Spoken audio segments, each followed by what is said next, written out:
Good morning, good afternoon, or good evening, depending upon where you live around the world. Well, following closely behind the previous video, the one about the rose-tinted glass wearing, I've got this. Now, it may be a little bit hard to follow, but hopefully I can explain well enough that you'll understand. I had lamented my little wooden block issue because it was looking so nice until such time as I tried to drill the hole in it, and of course the little block that represented by this white thingy split. Obviously that was going to happen, or it was going to happen often enough that it would be a pain in the neck and you would be left scratching your head wondering how to go forward. Then I thought about cutting I've got some 25mm section, box section aluminium, cutting that into this wedge shape, but I thought, oh, that's likely to catch on the saw and turn it into a projectile. Came up with some ideas of holding it down. I've done it in the past, but I thought, back of my mind, those rose tinted glasses might be worn when I go to cut the thing until such times they fall off, and then the projectile becomes apparent and it causes bodily harm. So I kind of rejected that. Then I went through, well, if I've got a metal cutting blade, which I do actually want to get anyway, for aluminium, I could contemplate using a solid piece of aluminium, much easier to cut than hollow section. Then I thought about it again and again and again, and I came up with, well, why don't I go back to the idea of grinding a nut, which has already got the hole in it, which is stable, never going to split, still an option, mind you, and I can grind the angle as required for it to be placed in here. And that is a viable option, very, very viable option, and may be put on the back burner but not removed from the stove. Whew, analogies. And then I was thinking to myself, why don't I go back to, oh, hang on, I said this isn't a high load situation. The crush side of things isn't that demanding. It doesn't demand metal be placed in here. After all, I was even contemplating using wood. What if, now I've now represented, I'll get rid of that, I've now represented what the screw actually looks like, a little bit more than this. It's a close representation of the spec screw. I wanted that for a reason. Because when I was out in the garage fiddling, I realised that if I get rid of some of the things here, even the specs screw, if I have this sort of assembly, which is two washers, it's close to 24mm in diameter and probably let's see, I've got the micrometers with me right now, and it's about a 10mm hole, exactly what I've got here. And this black piece is just, I've made this as an assembly, is just a piece of alkane riser for a irrigation system. It has, also dropping the washer, it is 20mm in diameter. It has an inner diameter of 15mm, making that about 2.5mm wall thickness. So I can make a washer, alkane pipe, which is easy to cut on the saw. Even though it might kick off and fly around a little bit, there's no great mass to it, and it is so easy to cut and won't crush. I don't see any chance of the screw being able to exert sufficient pressure to deform this, even if this is sitting in the sun, in the dome. Yes, it may get a little bit soft, but it is quite a stout little bit of piping. So, and then another washer on the surface, so it gives me some rotational, as I'm doing up the screw, to a greater, a wee bit of safety. It doesn't grip the alkathene or whatever the pipe is. It's a medium density polyethylene pipe. It's not the heavy density or high density, but it's not easily bent, put it that way, even in a decent length. So it could well be a high density piece of piping. Anyway, I digress. With the particular head design on the specs, it doesn't quite allow the full washer head of the screw to mate up with the washer itself. It actually has a little bit of the shape of the head of the screw touching the washer of this size. That means I have to make sure I have to get the same size washers, otherwise it doesn't work. But it wouldn't matter anyway. But what happens here is it actually acts like a ball and socket. And I'm going, oh, that means that even if I get a little bit of inaccuracy with the cut on this, the ball and socket, which I'm playing with them in my hand at the moment, I'm meaning the screw and washer, it means that you can get some misalignment of the all of the components, and that ball and socket kind of function compensates. So if I was half a degree or a degree out, that ball and socket is bearing on the thickest part of the washer, to be fair, not the full washer head, but on the head of the screw, articulating around, achieving everything that the metal interface, the pipe that I had initially thought to use, can't crush, simple to cut, cheap, easy to replicate. If I cock it up, throw it out, put another one in.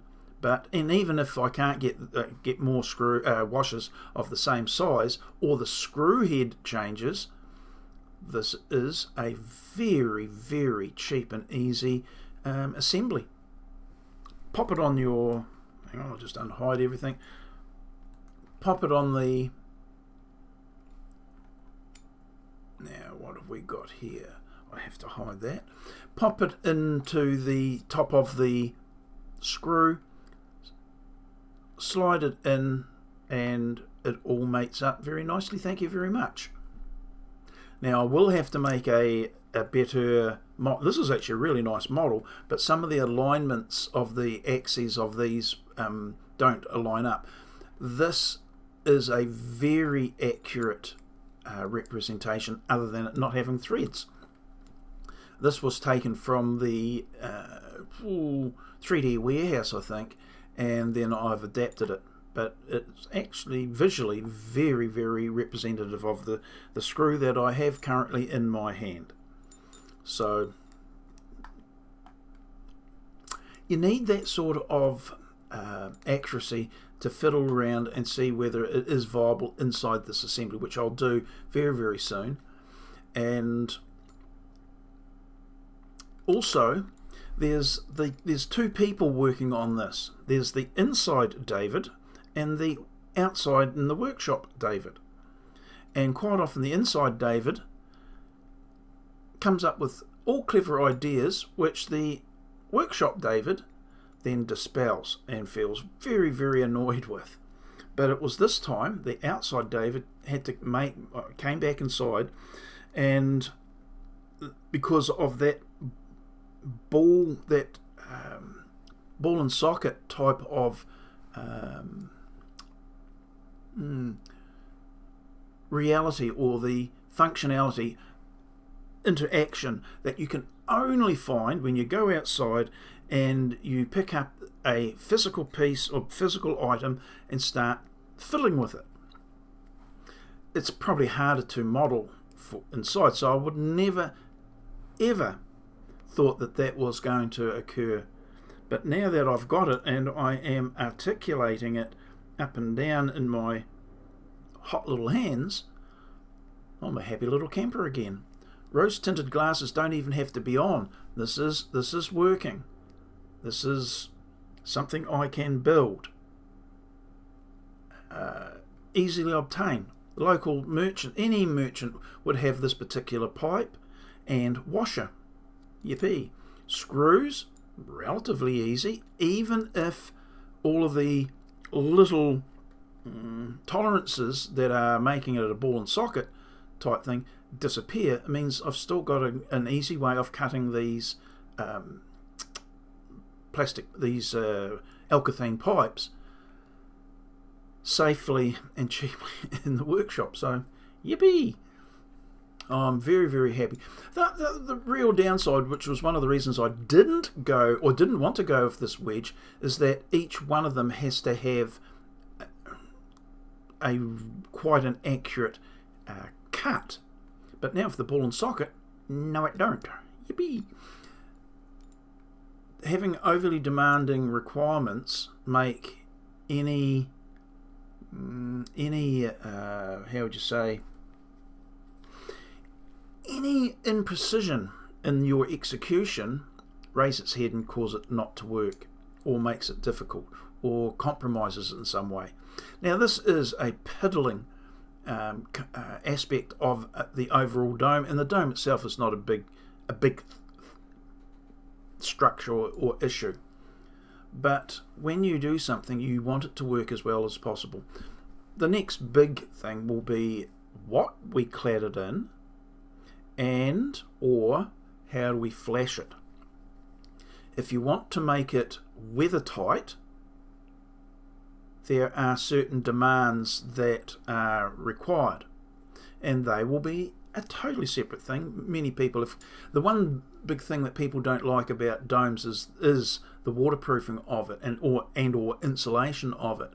That can be an issue. Not so critical here, the insulation, because it's not that sort of dome, but the waterproofing I would like to be effective.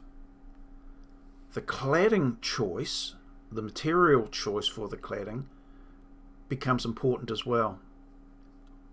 I do not want, which I may go with in some cases, I do not want the plastic film type option. Although using the agricultural plastics that are available, I don't see longevity, but there can be issues for water tightness. My very first dome I made back in the mid to late 70s. I heat fused the polythene sheets together. They were 100% watertight, surprisingly, for my capabilities back then. But that was a one film, one surface that was then placed over the dome frame itself, which is not a very good way of doing it. If you use the heavier commercial type films, yes, that is more viable. I would agree with that, and you see some very nice ones, but that's something outside my wheelhouse and not even something that's on my radar actually to contemplate using. I'd have to employ a professional company to do that for me, and that is one of the reasons behind developing up this system, is that I want to make it doable by Joe and Joanne average that can use the tools that are readily available to us or adjacent to us, i.e. take these and get them cut by a professional, by an engineering company, but that would be relatively easy and not too expensive. But equally we can do it in our own workshop. So a step forward again, because I was a bit miffed with myself yesterday when my very nice looking wooden block split on the very first trial of cutting the hole. But this, don't know whether it's got much downside to it. We'll contemplate that ball and socket aspect. It's bearing on the strongest part of the screw, and as I kept on banging on about, this isn't a high demand component, or it's not as high a demand component as is this, oops, sorry about the zooming and panning, as is this connector.